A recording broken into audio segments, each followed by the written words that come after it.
They say fear has a smell, metallic, sharp, like copper pennies dissolving on your tongue. On a humid August night in Newark's Little Italy, inside Rossi's 24-hour cafe, that smell should have been everywhere.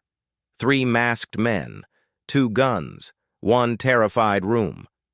But when the lead gunman pressed a .38 special against Maya Reeves's temple, she didn't scream. She didn't cry. She simply wiped the espresso machine with the same methodical precision she'd been using for the past hour and asked, "Regular or decaf?" It was the coldest thing anyone in that room had ever witnessed. And watching from the corner booth, half hidden behind a newspaper he wasn't reading, was Vincent the Wolf Marcello, the one man in Newark dangerous enough to recognize a predator disguised as prey. And the ceiling fan at Rossi's rotated with a hypnotic squeak that marked time like a broken metronome. It was 1:47 a.m. on a Thursday. The humidity pressed against the windows, turning the Newark streets outside into a watercolor blur of brake lights and steam rising from subway grates. Maya adjusted her stained apron, her movements efficient, economical. She was 28, but her eyes held the weary distance of someone twice that age.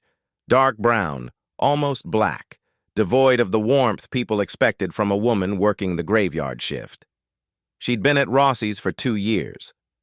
The pay barely covered her basement apartment in the Ironbound district, but the job was invisible. Nobody remembered the face of a waitress who refilled their coffee at 2 a.m. That invisibility was worth more than money. 4 customers tonight. By the window, as an elderly woman named Mrs. DeLuca dozed over cold minestrone. Near the restrooms, 2 truckers argued about routes to Pennsylvania, and in the back corner booth, the one with the cracked leather and the view of both exits, sat a man who'd ordered nothing but black coffee 3 hours ago. Maya had clocked him immediately. Armani suit in a neighborhood where most men wore work boots, hands that rested too still on the table, the kind of stillness that came from training, not relaxation. A thin scar running from his left ear to his jaw, barely visible but impossible to miss once you saw it. He'd been watching the door since he arrived, and twice he'd repositioned his chair to maintain his sightline. Vincent Marcello. She knew the name from newspaper headlines and whispered conversations. Head of the Marcello family. And the man who'd turned Newark's fragmented crime families into a unified empire after his uncle's assassination 5 years prior. Dangerous didn't begin to cover it. "More coffee?" Maya had asked when she approached his booth an hour earlier. He'd looked up, and his eyes, gray like winter smoke, had performed a calculation she'd seen before. Threat assessment, vulnerability scan, escape routes. "Black," he'd said. His voice was gravel and silk woven together. "No sugar." "We don't have sugar anyway," Maya had replied, pouring. "Supplier shorted us." The corner of his mouth had twitched, almost a smile. Almost. Now, at 1:47 a.m., that fragile peace shattered. The door didn't open.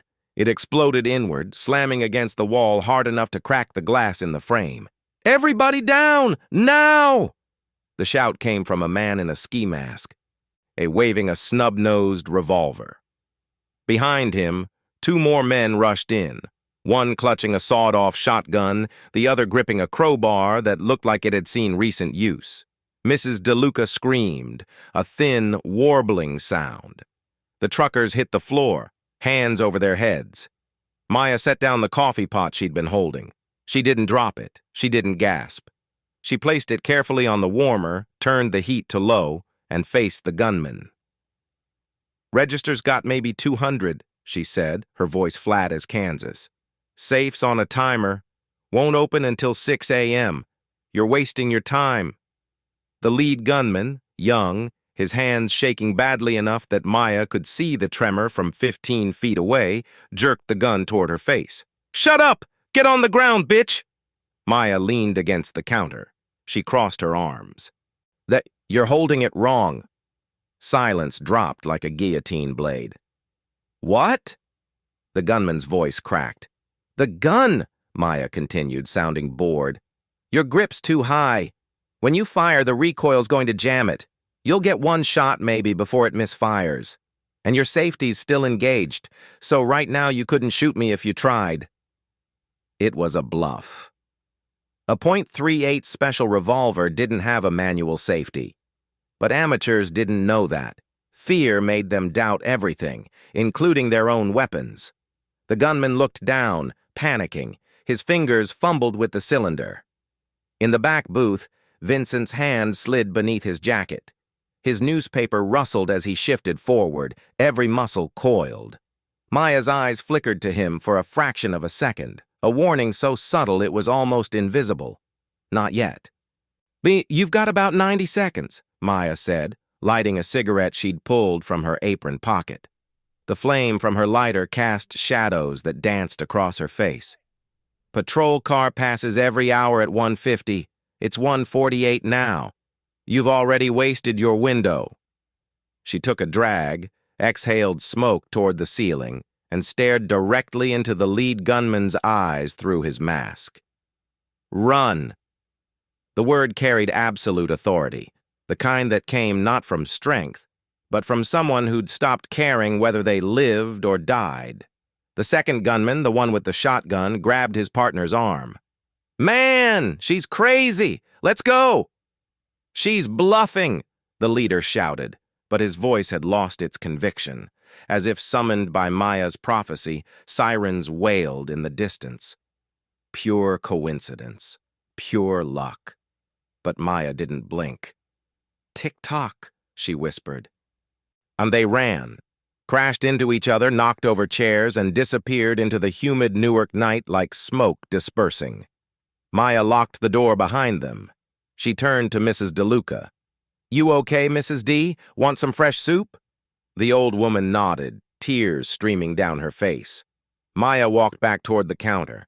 Her hands were perfectly steady, no tremor, no shake. That's when she felt him behind her. Vincent Marcello stood 3 feet away, close enough that she could smell his cologne, something expensive that mixed cedar and gunpowder. "You lied," he said quietly, "about the patrol schedule, about the safety." Maya poured herself a cup of coffee. "They didn't know that." "That gun was double action," Vincent continued, his voice dropping lower. "If he'd pulled the trigger, you'd be dead on this floor." Maya met his gaze, up close. Then his eyes were even more unsettling, intelligent, calculating, and something else. Recognition. "He was afraid," Maya said. "Fear makes people stupid. Stupid people hesitate. Hesitation gets you killed or arrested." "And you?" Vincent stepped closer. The air between them felt electric. "You're not afraid?" Maya laughed, a dry, humorless sound. "Mister, I make $9.50 an hour plus tips. I stopped being afraid when I realized I had nothing left to lose." She scribbled his bill on her pad and slapped it on the counter. $4.50. Leave whatever you want." Vincent studied her face like he was memorizing a map. Then he reached into his jacket, slowly, deliberately, and pulled out a money clip thick with $100 bills. He peeled off 5 and placed them on the counter. "Keep the change," he said. He walked toward the door, and his footsteps eerily silent for a man his size. His hand touched the door handle, and he paused. "What's your name?" "Maya." "Maya," he repeated, tasting the syllables. "I'm Vincent." "Good for you, Vincent. Don't come back." His smile was predatory, wolfish, absolutely lethal. "Oh, I'll be back. Count on it." The door closed. Through the window, Maya watched his black Mercedes pull away, its taillights bleeding into the wet Newark night. Only when the car disappeared did Maya's legs give out. She slid down behind the counter, sat on the dirty linoleum floor, and put her head between her knees. Her hands shook violently as she pressed them together. She wasn't brave. She was just too exhausted to keep pretending she wanted to survive. But Vincent Marcello had seen through the performance. And in his world, and that made her either an asset or a threat. She had a feeling she'd find out which very soon. Vincent Marcello did not visit diners in the ironbound district. He did not drink burnt coffee served by women in stained aprons, and he certainly didn't let anyone speak to him the way that waitress had. Yet here he sat in the back of his armored Cadillac Escalade, watching Newark's rain-slicked streets blur past the bulletproof windows, replaying every second of their encounter like a man possessed. He was 35 years old and had inherited his empire 5 years ago when his Uncle Tony was gunned down outside a barbershop in broad daylight. Vincent had turned the Marcello family's chaotic, bloodthirsty operation into a corporate machine, calculated, efficient, lethal. He didn't get distracted. He didn't get obsessed.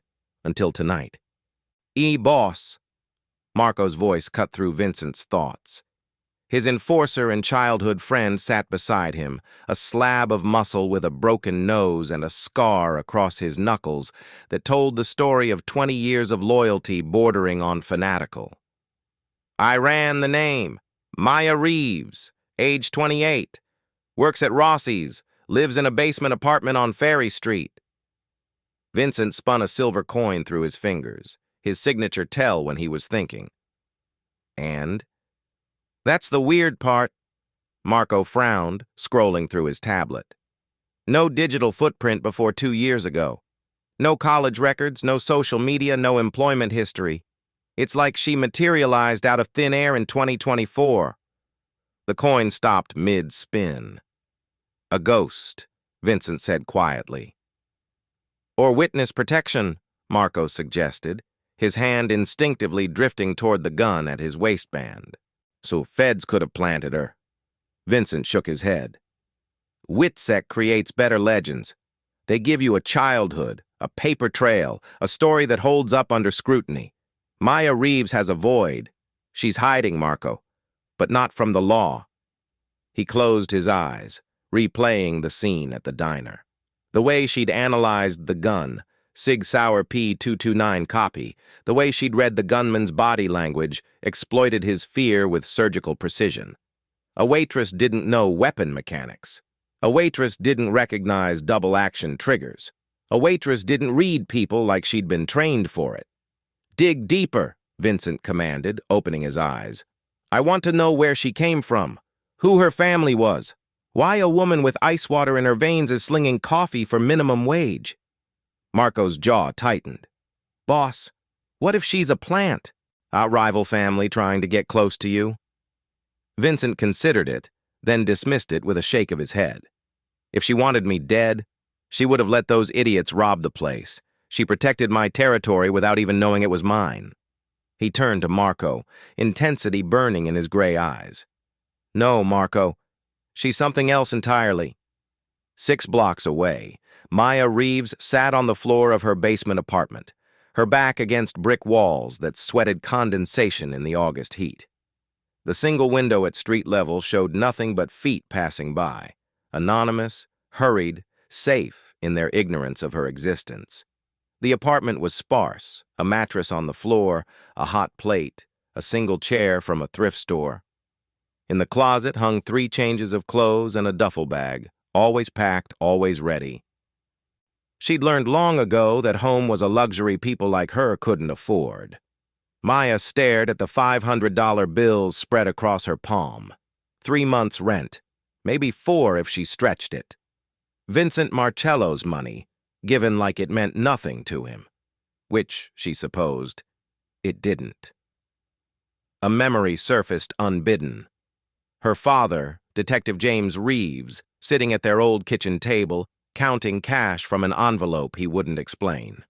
She'd been 16, old enough to understand what she was seeing, but too young to know what to do about it. Never trust a man who tips too much, Maya, her father had said without looking up. He's either guilty or he wants something.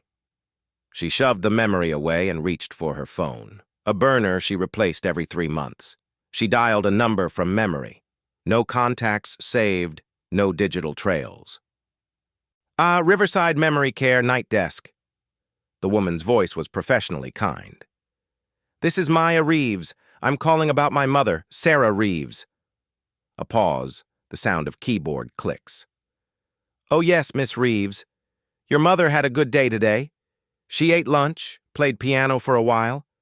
Didn't recognize the orderly, but she was calm. Maya closed her eyes against the familiar ache. Early onset dementia had stolen her mother 3 years ago. Took her memories, her music, her daughter's face. Sarah Reeves was alive but disappeared inside her own mind, and the care that kept her safe cost $4,800 a month. Maya made roughly $1,600. Miss Reeves? The nurse's tone shifted. I should mention, the facility director asked me to remind you that you're 3 months behind on payments. We can't continue care without... I know. Maya cut her off. Not end of the month. I know. She ended the call and stared at the $500 again. Even with Vincent's unexpected windfall, it would take years to catch up. Years she didn't have. The weight of impossible choices pressed down on her chest like a physical thing. Maya pulled a worn photograph from her pocket. Her father in his police uniform, her mother in nursing scrubs, young Maya between them. All three smiling like they believed in happy endings. Her father was dead 5 years now, killed in prison by someone he'd put away or betrayed. The reports were never clear. Her mother was alive but gone. And Maya? Maya was a ghost haunting the edges of a life she'd built from lies. She knew Vincent Marcello would come back. Men like him didn't forget faces that intrigued them, and she'd seen the recognition in his eyes. The question was whether she ran or stayed. She was tired of running. Maybe this dangerous man was an opportunity. Maybe he could solve her impossible problem. Maybe he was a death sentence. Maya stood and walked to the sink. She held the photograph over the stained porcelain, watching her family's faces in the dim light. Then she pulled out her lighter, the same one she'd used to bluff the gunmen, and set the corner ablaze. The paper curled and blackened, her father's face disappearing first, then her mother's smile, then her own young, hopeful eyes. She watched until there was nothing left but ash, which she washed down the drain with cold water, cutting ties with the past. Whatever Vincent Marcello wanted, she'd face it head-on. She'd survived worse than mobsters. She'd survived being forgotten by the only person who'd ever loved her unconditionally. Maya dried her hands and looked at her reflection in the cracked mirror above the sink. Same dark eyes, same weary expression. Different woman entirely. She just hoped she was right. 3 days later, Maya pushed through the swinging door of Rossi's diner at 6:03 a.m., the stink of fryer grease and bleach clinging to her skin like regret. Her feet throbbed inside her non-slip shoes. Her ponytail had surrendered hours ago. She was already calculating how many hours of sleep she could steal before the next shift when Mr. Rossi's voice cut through the clatter of closing. Maya, office, now! He stood in the doorway to the tiny back room, balding head shining under the fluorescent light. His sweat darkening the armpits of his polo even though the air conditioner was fighting a losing battle with July. She followed him inside. The door clicked shut. Maya, look! He rubbed the back of his neck, eyes sliding anywhere but her face. You're a good worker, really, but I got a problem. The problem had a hashtag, Ice Queen Waitress. Someone had filmed the 2 gunmen sprinting out the front door, Maya standing motionless behind the counter like she was waiting for their order to be wrong. The clip had spread across every local feed. Then the news vans showed up. Insurance adjusters started asking pointed questions about liability and provocation. They're saying you put customers at risk, Rossi muttered. I can't fight that kind of heat. Premiums are going to triple, maybe worse. He slid an envelope across the desk. Thick, cash. Be 2 weeks severance. I'm sorry. Maya didn't argue, didn't plead. She took the envelope, felt the weight of it like a stone in her palm, and walked out the back door without another word. The Newark summer was already suffocating at dawn. Humid air that tasted like asphalt and exhaust. She balled up her apron and threw it into the dumpster hard enough to make the lid clang. 6 blocks to the bus stop. She kept her head down, pace steady, but the black Cadillac Escalade registered immediately. Tinted windows, New Jersey plates, crawling at walking speed 2 car lengths behind her, too deliberate for morning traffic. Her training, old habits drilled in by a father who never quite left the job, kicked in without thought. She cut left down a side street, then right through an alley that smelled of rotting garbage and motor oil. He doubled back.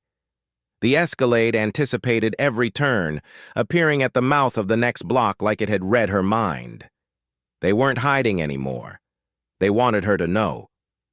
By the time she reached the sagging brick building on Clifton Avenue, sweat had pasted her shirt to her back. The basement door was unlocked. She always triple-checked the deadbolt. Always.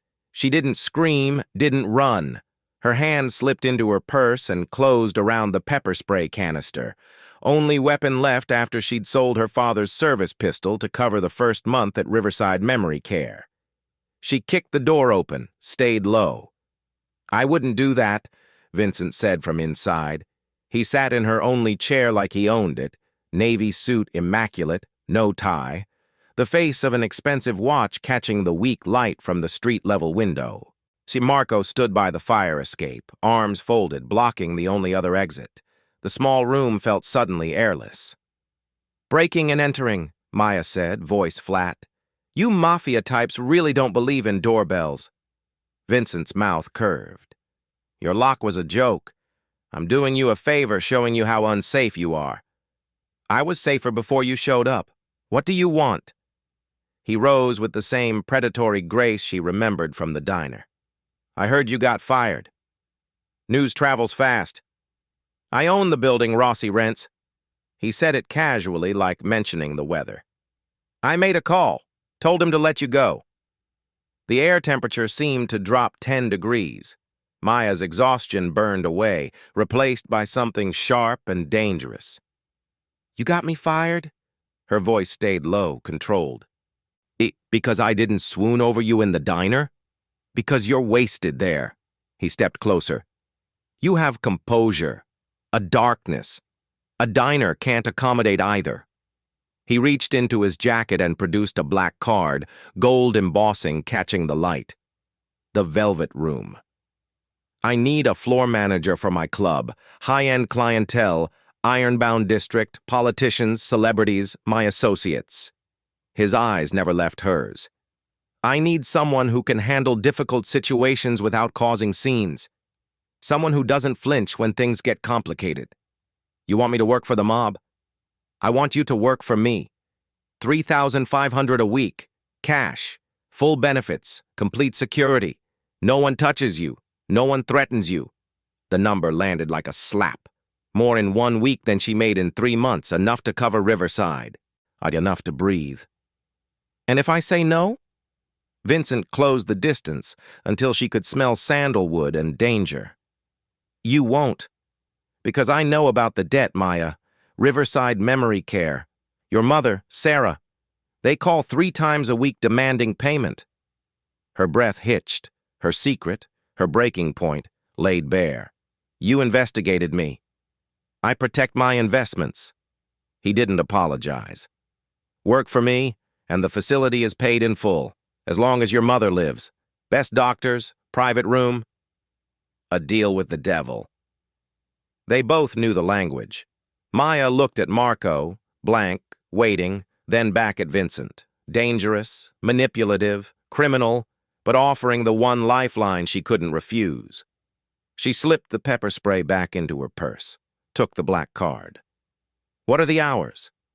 Vincent's grin was triumphant, predatory. "High dusk till dawn, sweetheart. Welcome to the family." They left without another word. The door clicked shut behind them. Maya sank into the chair, still warm from his body heat, and stared at the card in her hand. She had just sold her soul.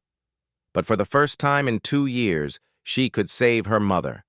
The devil you know, she reminded herself, is better than the devil you don't. She only hoped Vincent Marcello was a devil she could survive. 1 week later, Maya stood outside the Velvet Room on the edge where Ironbound gave way to downtown Newark. The building had once been a warehouse. Now the exposed brick was painted matte charcoal, windows tinted black, the only sign a small brass plaque beside a reinforced steel door. No neon, no velvet rope. Not just a biometric scanner that glowed faintly red when it scanned her thumbprint and let her in. Inside, it felt less like a nightclub and more like a cathedral built for sin. Low amber lighting, burgundy velvet booths the color of old wine. Sound dampened so every word carried weight. The main floor and basement swallowed secrets and gave nothing back. Vincent had given her $2,000 for clothes. She hadn't bought sequins or stilettos. She chose tailored black trousers, a silk charcoal blouse, a fitted blazer cut sharp enough to look like armor. Hair pulled into a severe low knot, minimal makeup, small diamond studs that were actually cubic zirconia from a pawn shop on Market Street. The difference was deliberate. Look like management and you're invisible in a different way. Look like help and you become furniture. Then Marco met her on the 4th floor office overlooking the main floor through one-way glass. He handed her a slim black dossier without ceremony. Boss says you're floor manager. Means you handle problems before they become problems. The folder contained photographs, names, habits, city councilors who drank Macallan and needed vague receipts, union leaders who preferred private booths with no cameras, Marcello family captains who expected deference so complete it bordered on ritual. Then the ones to watch. Torino family runners from West Newark, Chen syndicate men who controlled the docks. Marco pointed through the glass. Anthony Torino Jr. white suit, gold chains, young, loud, violent without thinking, likes to test boundaries. He moved his finger. Detective Sarah Park, narcotics. On payroll, treat her like she's doing us a favor. Judge Richard Morrison, gambling debt up to his eyeballs. Councilman David Foster, currently fucking his chief of staff, needs privacy. He turned to Maya. 3 rules. 1, don't steal. Boss hates thieves worse than rats. 2, don't talk. What happens here dies here. Snitches wash up in the Passaic. 3, don't touch the boss's money, the boss's business, or the boss's family. He paused, studying her. And Maya, don't make me regret vouching for you. She raised an eyebrow. You vouched for me? Boss wanted a tail on you 24/7. I said you weren't dumb enough to run. Don't make me a liar. She held his gaze until he looked away first. At 11 sharp, she stood near the host stand, eyes sweeping in the old pattern her father taught her. Exits, bottlenecks, hands, line of sight. Vincent appeared beside her in a midnight tuxedo, collar open, looking both tired and wired. You stand like a soldier. I stand like someone who doesn't want to get knocked over. He almost smiled. Table 9 needs Macallan. Booth 3. Judge Morrison's getting handsy with Jasmine. I'm about to cut him off. Maya didn't blink. He can own the city. He doesn't own my staff. Watch me. She walked away without waiting for permission. Vincent watched her move, fluid, unhurried, treating him like an annoying landlord instead of the most dangerous man in the room. Booth 3. Morrison, red-faced and 60-something, had Jasmine's wrist in a drunk grip. The girl's eyes were wide, terrified. Maya didn't shout. She set a glass of water down with a sharp clack that cut through the haze. Judge Morrison. Your car is out front. He squinted. I'm not done. Who the hell are you? Maya leaned in, voice soft enough that only he and Jasmine could hear. I'm the woman who decides whether those photos of you and your clerk in the bathroom 20 minutes ago make the Star Ledger tomorrow morning. There were no photos. She hadn't even seen him leave the booth. But men like Morrison lived assuming cameras were always rolling. He froze. Released Jasmine's wrist like it burned. Get out, Maya whispered, smiling pleasantly for anyone watching.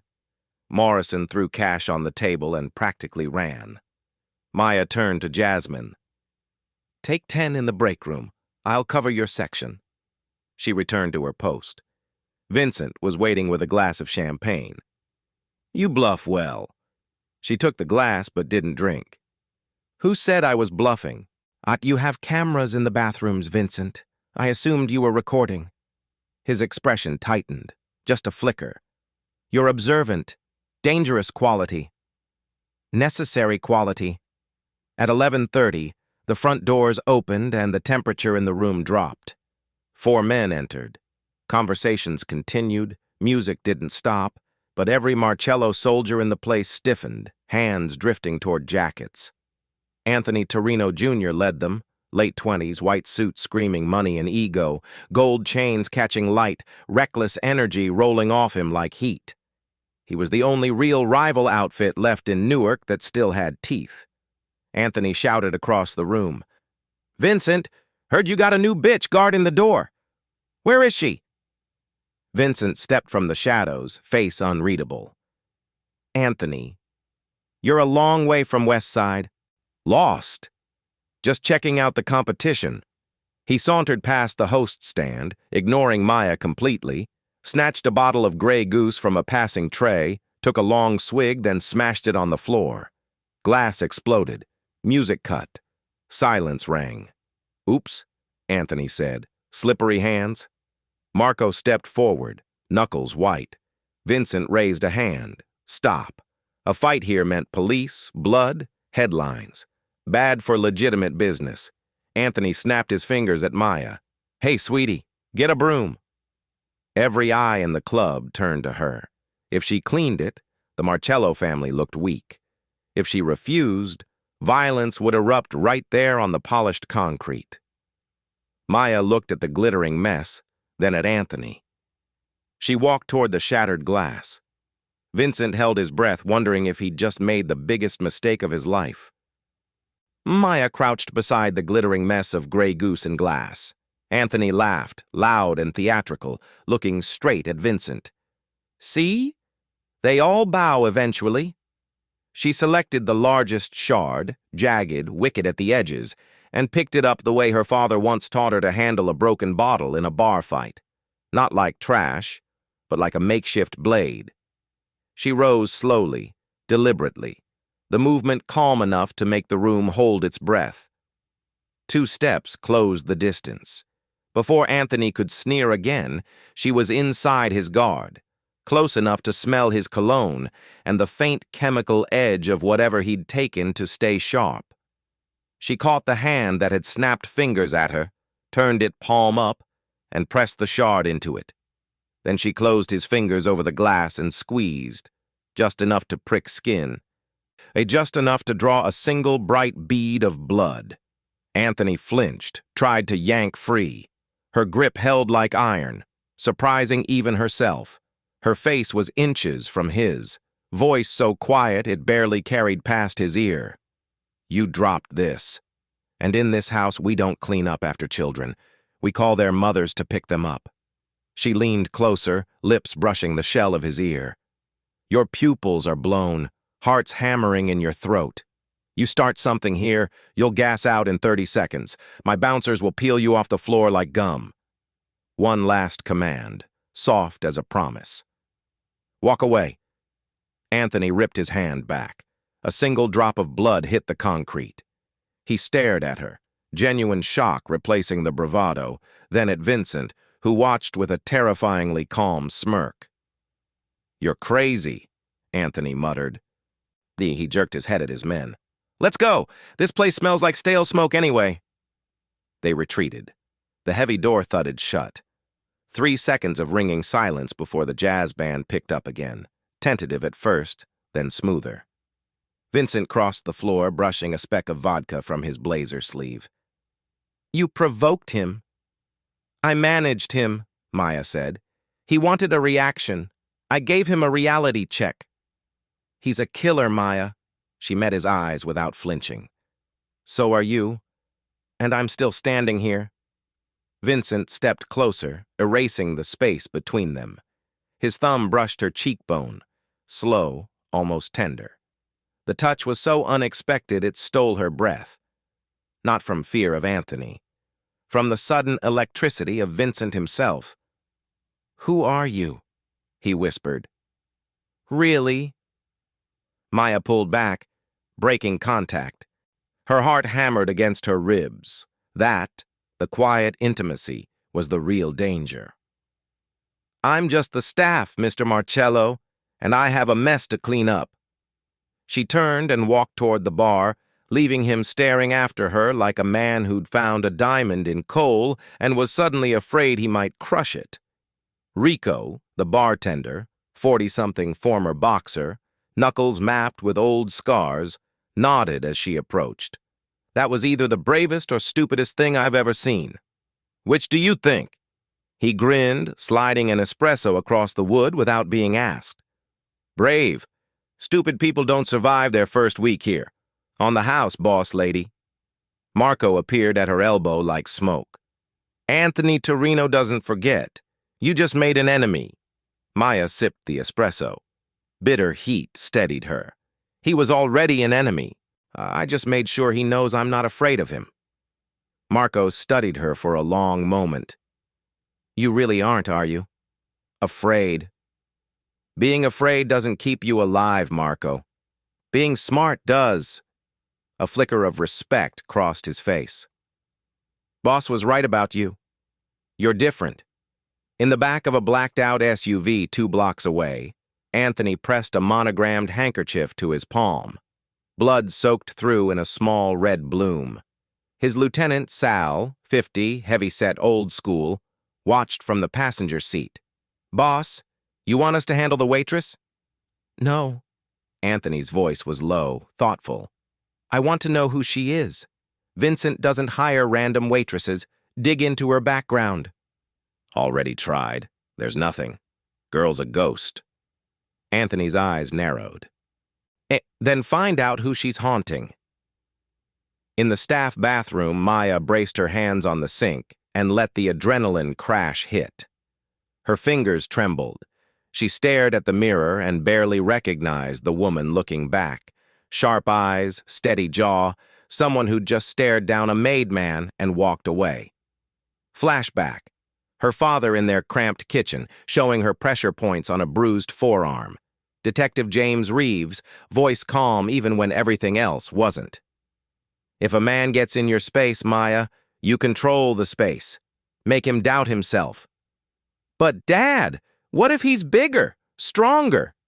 "Then you make him afraid of what you might do, not what you can do." Her phone buzzed against the porcelain. Riverside Memory Care. "Miss Reeves, this is Administrator Chen. We wanted to inform you that your mother's account has been paid in full.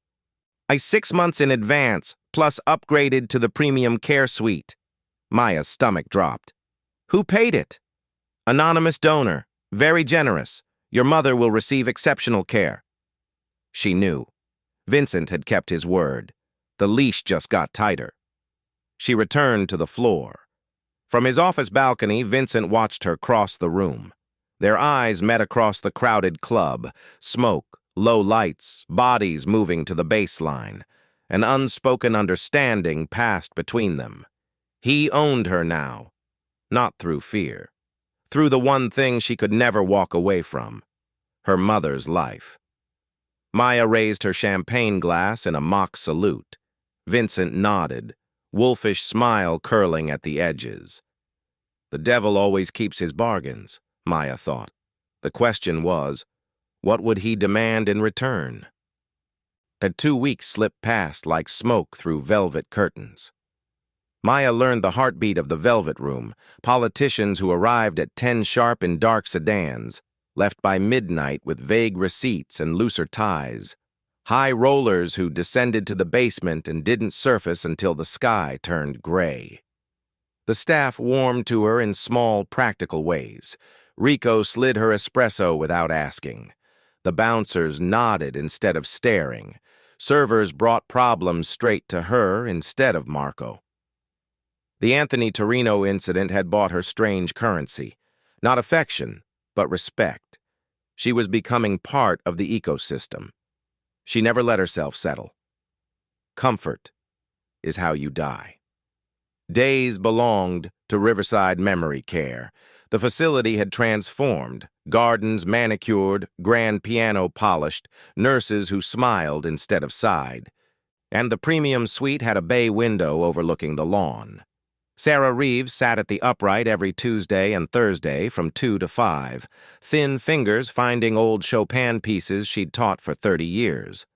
Dementia had stolen most of her, but not the music. Maya sat beside her, listening. Sarah rarely looked up. "You have kind eyes, dear," she said once, mid-phrase. "Do I know you?" "I'm an old friend, Mrs. Reeves."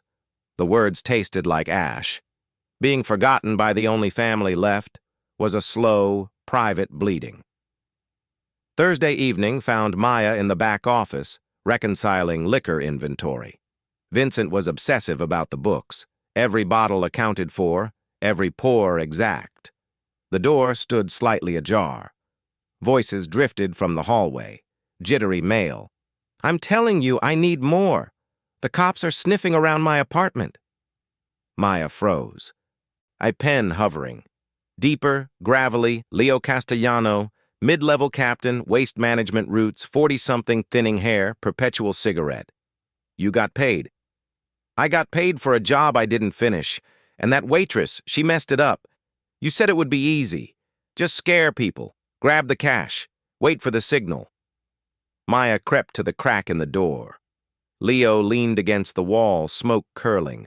Facing him, the junkie from Rossi's, the one with bulging eyes, the twitchy trigger finger. "You were supposed to signal when Marcello stood up," the junkie hissed. "Plan was to clip him in crossfire, make it look like robbery gone wrong. You idiots ran because a girl scared you with a cigarette." Maya's blood turned to ice. The robbery hadn't been random. It was a hit on Vincent, orchestrated by his own man. Leo growled. "Just shut up."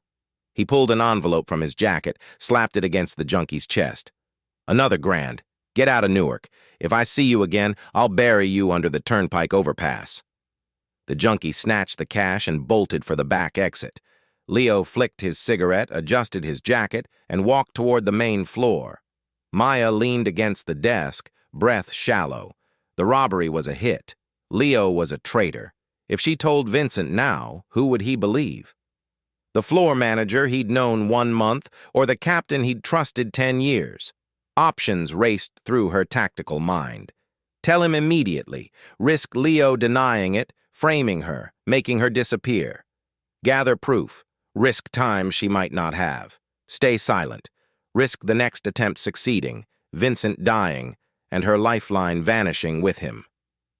And failed assassinations always got second chances. Vincent appeared in the doorway. "Get your coat." She looked up, forcing her face neutral.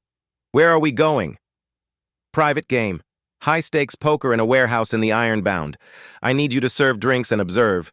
You have better eyes than my bodyguards." Her stomach dropped. "Is Leo going to be there?" Vincent nodded. "Leo's hosting." "Why?" "No reason. Just making sure I know who'll be there." He studied her. He was getting too good at reading the micro-shifts in her expression. "You're tense tonight.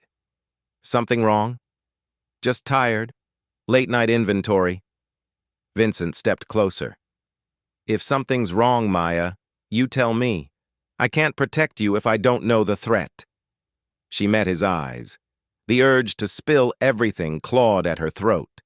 But without proof, she'd be the threat. I'm fine. Just need coffee." She grabbed her coat, checked her purse. Pepper spray was gone, used up practicing draws. In its place, a folding tactical knife from an army surplus store on Broad Street.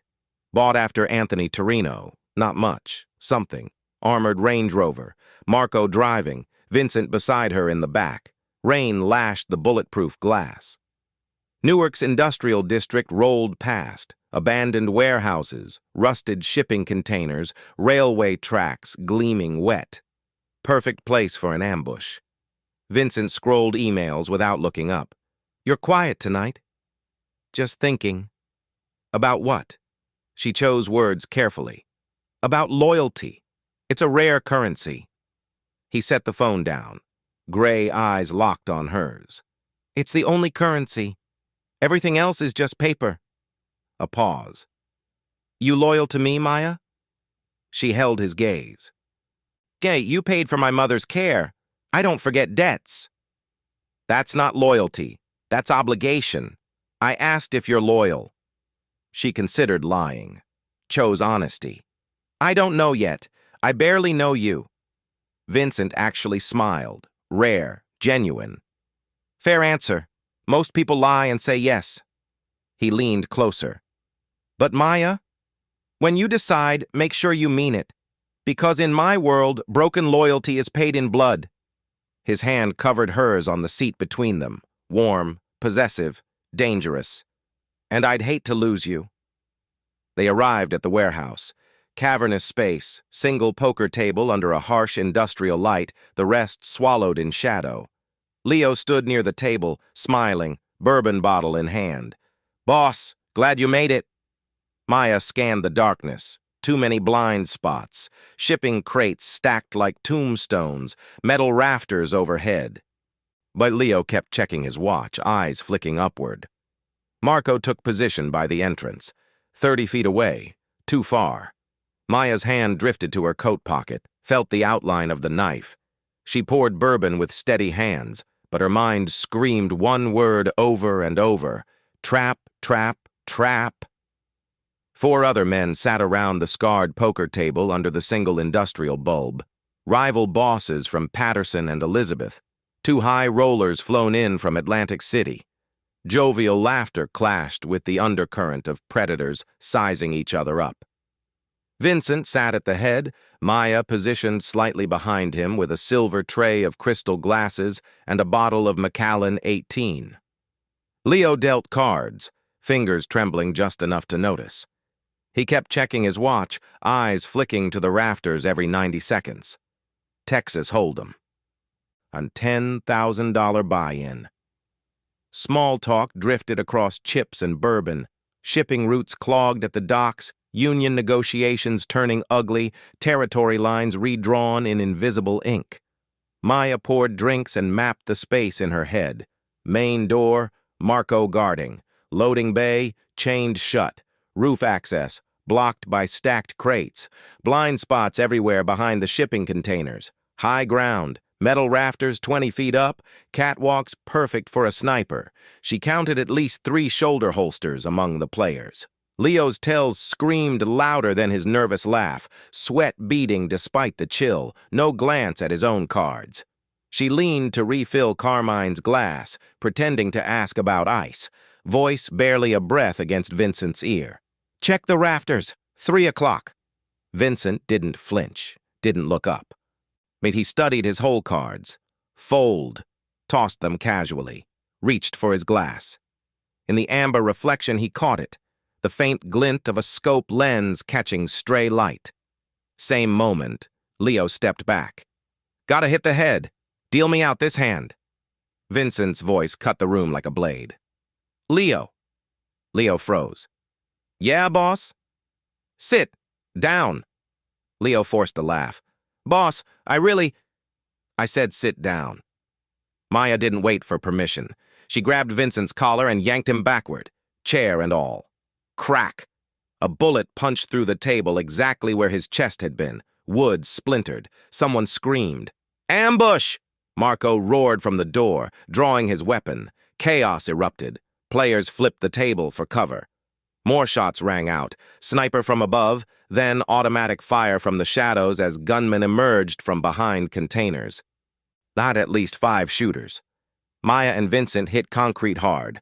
Vincent rolled on top of her for a split second, shielding, then into a crouch behind a crate.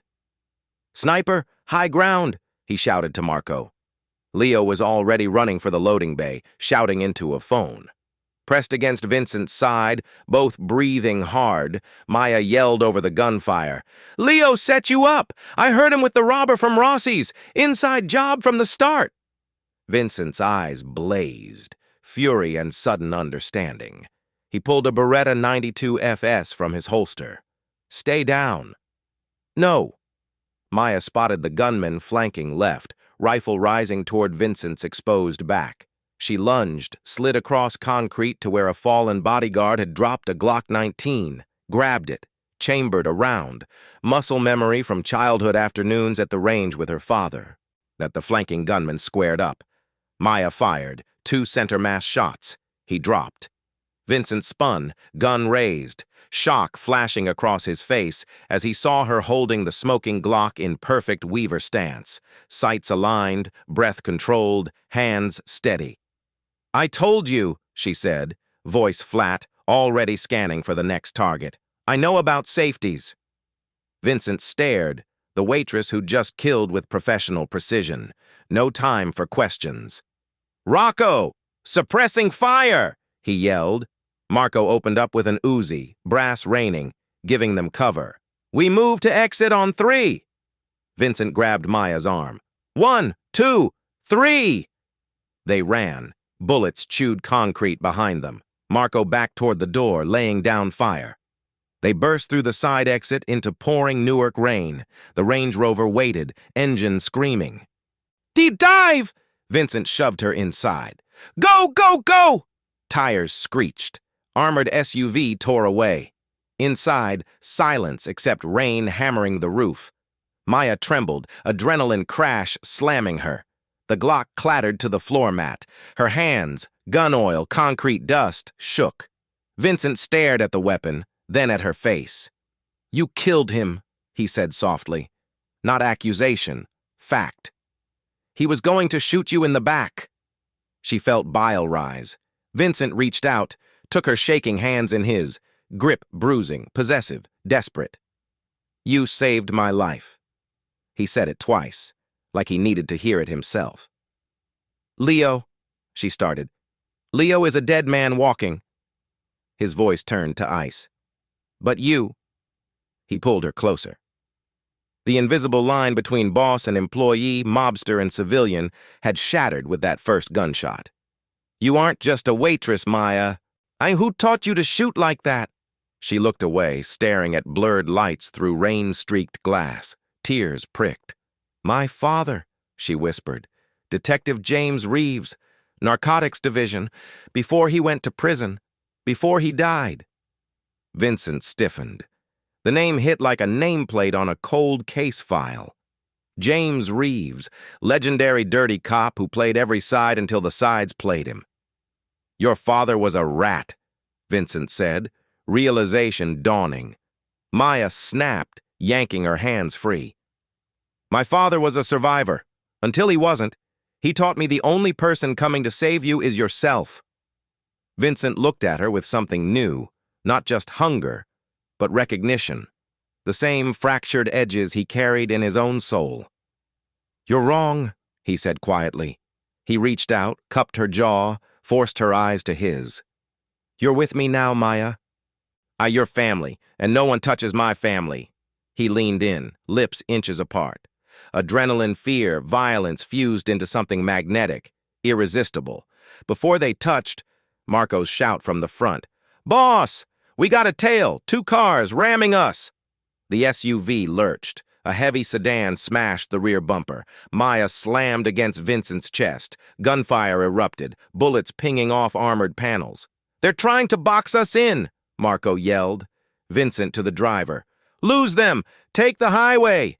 The vehicle swerved violently. Maya clutched Vincent as tires screamed. The war wasn't over. It had just begun. Route 1 and 9 was a black ribbon under slashing rain. 2 dark sedans rode the Range Rover's tail, headlights blinding in the rear view. Marco leaned out the passenger window, Uzi barking short bursts that sparked off wet asphalt. Matami, 25, former street racer, jinked the armored SUV through traffic like it weighed nothing, tires screaming protest. Vincent shielded Maya with his body, Beretta steady on the back seat, watching the pursuers through the rain-streaked glass. "They're not trying to kill us," he said, voice calm against the chaos. "They're hurting us." Maya gripped the seat. "Hurting us where?" Before Vincent answered, the lead sedan surged, clipped the rear axle at 70. The rover spun, world tilting into blur of lights, rain, guardrail. Metal shrieked, sparks flew. The vehicle flipped once, landed hard in a drainage ditch off the exit ramp. Airbags exploded in white clouds of powder. Ears rang. Copper flooded Maya's mouth. She'd bitten her tongue. Marco kicked his door open, blood streaming from a gash above his eye. He dragged Vincent out first, then Maya. Tommy slumped unconscious over the wheel, pulse weak but present. Pursuing sedans screeched to a stop on the overpass above, doors flying open. "Boss, take the exit!" Marco shoved a fresh magazine home. "Stash car at the storage yard on 4th. Go! Rocco! I'll hold them. Go!" Marco opened fire into the darkness, drawing every eye and barrel. Vincent grabbed Maya's hand. They ran. Industrial wasteland swallowed them, puddles reflecting sodium lights, abandoned factories, rusted railway tracks. Rain hammered down. They reached the storage facility on 4th, rows of locked units under flickering security lamps. Vincent punched a code into Unit 47. Door rattled up. Inside, a rust bucket Ford Taurus, keys in the visor, full tank, 10,000 in cash in the glove box, the 2 spare pistols under the seats. "Get in," Vincent ordered. Blood darkened the left shoulder of his shirt. He hadn't mentioned the grays from the warehouse. 20 minutes later, they were north on Route 23, Newark's glow fading into crushing rural dark. Silence pressed in, broken only by the heater's low hum and rain on the roof. "You're bleeding," Maya said. Vincent glanced down, dark stains spreading. "It's nothing." "It's not nothing. Pull over." "We can't stop.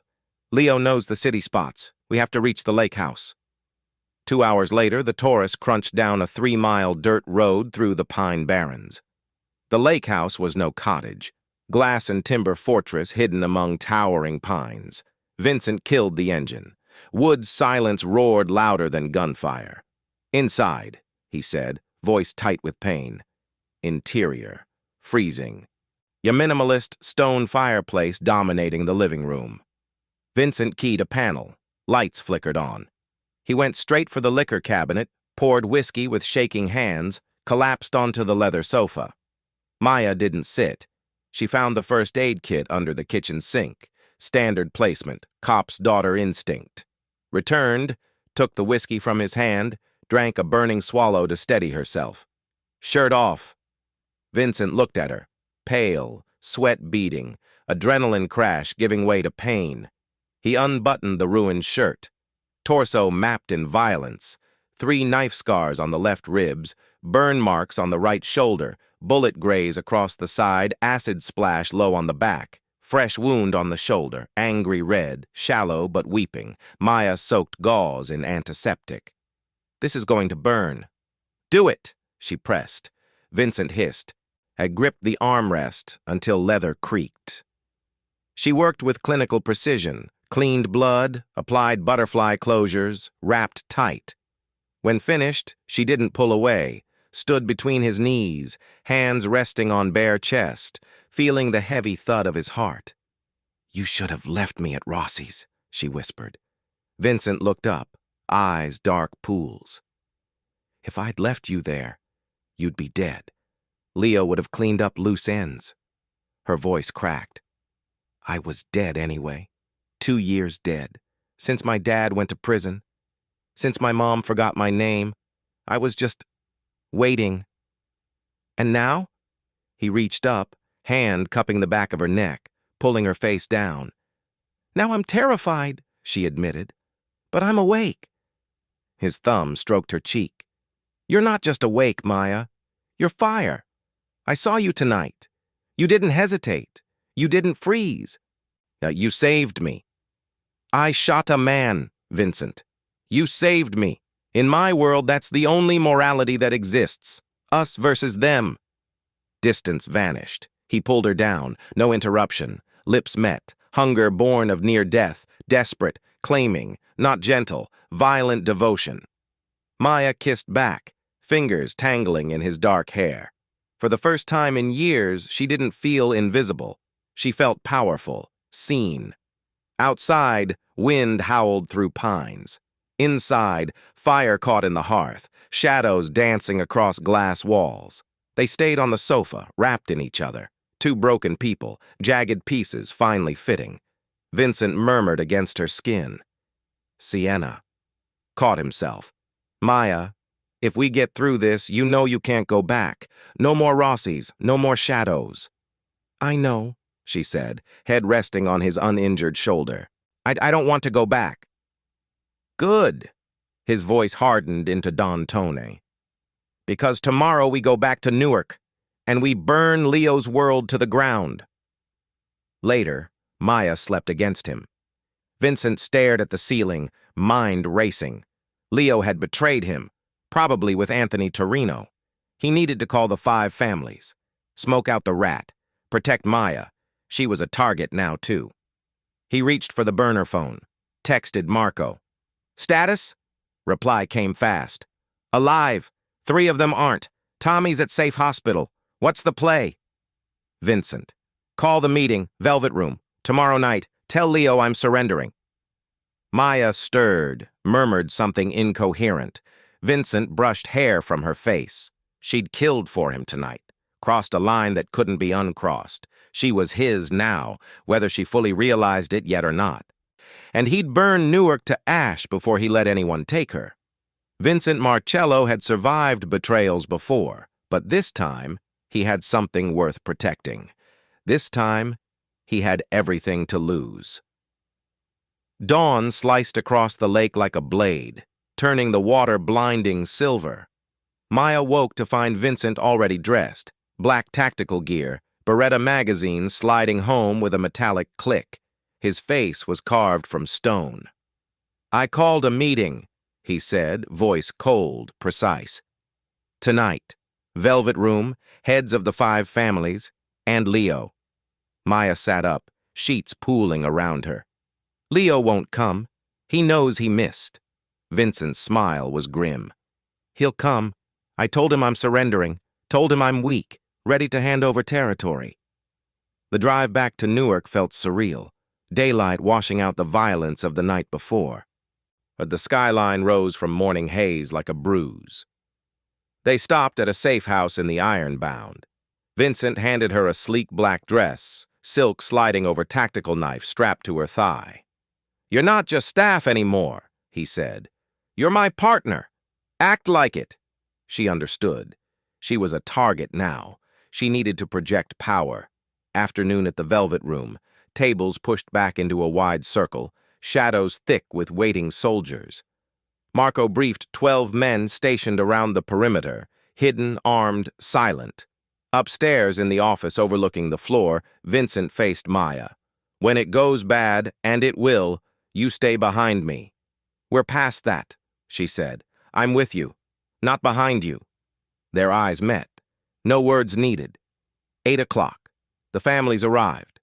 Uncle Sal Moretti first, oldest Don, white carnation in lapel, Sakane tapping gold handle on concrete, Anthony Torino Jr. in white suit, smirking when he saw Maya, Chen Wei, shipping syndicate, calculating eyes behind rimless glasses, Patricia Romano, rare female Don from Atlantic City, heels like knives. Last, Leo Castellano, sweating, nervous, but present. They sat in the circle. Maya stood by the bar, silver tray in hand, scanning. Exits, hands, tells. Vincent at the head. Thank you for coming. I'm here to discuss transition of power. Leo tried not to smile. Thought he'd won. Uncle Sal rasped. Wise, Vincent. After last night's difficulties, perhaps younger blood should lead. Maya watched Sal adjust his jacket. A bright red handkerchief bloomed in his pocket. Memory flashed. Her father's case files, mob symbolism. White for peace, red for war. Sal wasn't mediating. He was the architect. Leo the patsy. The warehouse, the hit squad. Sal's designed to weaken Vincent, then eliminate both, and claim the city. She caught Vincent's eye, tried to signal. Too late. 2 new bartenders, faces she didn't know, pulled sawed-off shotguns from under the bar.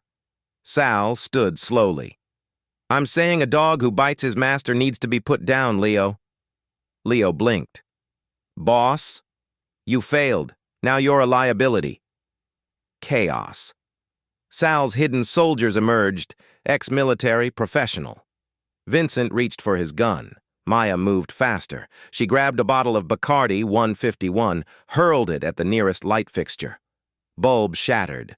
Sparks met high-proof alcohol. Fireball erupted, blowing the main breaker. Darkness swallowed the room. Red emergency strobes pulsed like blood. Down! Vincent roared. Gunfire cracked, muzzle flashes like lightning. Leo's men turned on Sal's crew in confusion. Marcello's soldiers fought back from the edges. Marco laid suppressing fire. Maya crawled through broken glass, dress tearing, cuts stinging. In the strobe, Sal stood over a fallen soldier, pistol aimed at her. Smart girl, he sneered, demonic in red light. Too smart. No weapon, no cover. No! Vincent's scream tore through the noise. He threw himself in front of her. Shot rang out. Vincent jerked, hit the floor, clutching his side. Blood seeped between fingers. Vincent! Maya's scream was raw, grief and rage. Sal adjusted aim for the kill. Shotgun on the floor, 5 feet, dropped by a wounded bartender. She dove, rolled, grabbed cold steel, pumped the action, chunk, chunk. On her back, sliding through blood, she raised the barrel. Sal hesitated, saw the waitress, but now saw what Vincent had seen. Absolute icy calm, killer instinct. Maya whispered, "Checkmate." Boom! The blast caught Sal's center mass, lifted him off his feet, threw him back into a velvet chair. Silence crashed in, broken only by wailing alarm. Maya scrambled to Vincent, pressing hands over the wound. "Stay with me. I pulled the alarm. Help's coming." He coughed, wet, rattling, but a pained smile touched his lips. "You really hate bad tippers." She laughed through tears. "Hold on. Just hold on." Vincent squeezed her hand, weak, possessive. "I'm not going anywhere, Maya. We have work to do." Sirens approached. Marco appeared, bleeding but alive. "Boss, we need to sanitize before cops arrive." Vincent, "Do it. Maya, tell them what to say." She thought fast. Cop's daughter. "Robbery gone wrong. Sal's crew tried to hit the club. We defended ourselves. Self-defense." Marco glanced at Leo's body among the fallen, caught in the crossfire he'd helped start. "Leave him," Vincent said. "Let the rats think they won." 6 months later. The bell above Rossi's door jingled at 2 a.m. Rain hammered the plate glass. Mr. Rossi looked up from the register, expecting a drunk. Froze. Maya Reeves walked in, cream trench coat tailored to perfection, diamond studs catching light, heels clicking authority, sharp bob. Eyes once tired, now razor sharp. Behind her, Vincent Marcello, slight limp from the wound, but dangerous as ever. Marco blocked the door, arms crossed. "Maya," Rossi stammered, sweat blooming. "I heard crazy things." She walked to the counter, met his eyes. "Hello, Mr. Rossi. Place looks exactly the same." "About your firing." Insurance." Vincent placed a folded document on the counter. "You're under new management. I bought the building, the block, the loan on your house." Rossi paled. "Please, Mr. Marcello." Maya's voice was soft. "I'm not here for revenge. I'm here for pie." "Pie?" "Cherry, and 2 coffees. Black." They sat in booth 4, the same booth Vincent had occupied the night they met. Vincent, "You miss it? The coffee?" Maya laughed. "God, no. But this place is where I stopped hiding." He reached across, took her hand. Thumb traced the platinum ring on her finger. Simple, elegant engagement band. "City's quiet," he said. "With Sal gone, families in line. We have peace." True. 6 months, Maya became the brain to his muscle.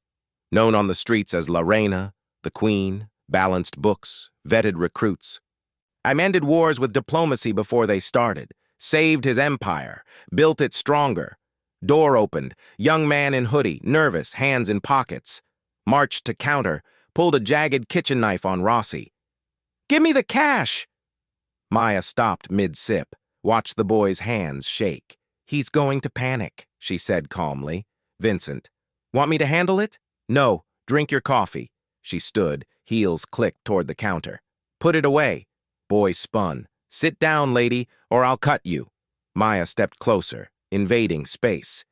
"That's a serrated bread knife. Terrible for stabbing, catches on fabric. Your stance is wide, you're off balance." "What?"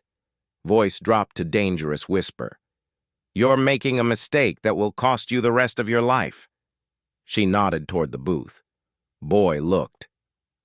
He saw Vincent Marcello, face from nightmares, sipping coffee, watching like the boy was already dead. Boy's face drained white. Knife clattered to the floor. "I didn't know." Maya pointed to the door. "Go, get a job. If I see you in this neighborhood again, I won't be this polite." Boy ran into the rain. Maya picked up the knife with a napkin, set it on the counter. "Lost and found, Mr. Rossi." She returned to the booth. Vincent smiled. True smile, full of love and pride. "You didn't even use a cigarette this time." "I quit." She leaned across, kissed him, soft, lingering, tasted of victory. "But at least now," she said, looking out at rain-slicked Newark streets, "I'm the one holding the gun." The waitress who served coffee in shadows was gone.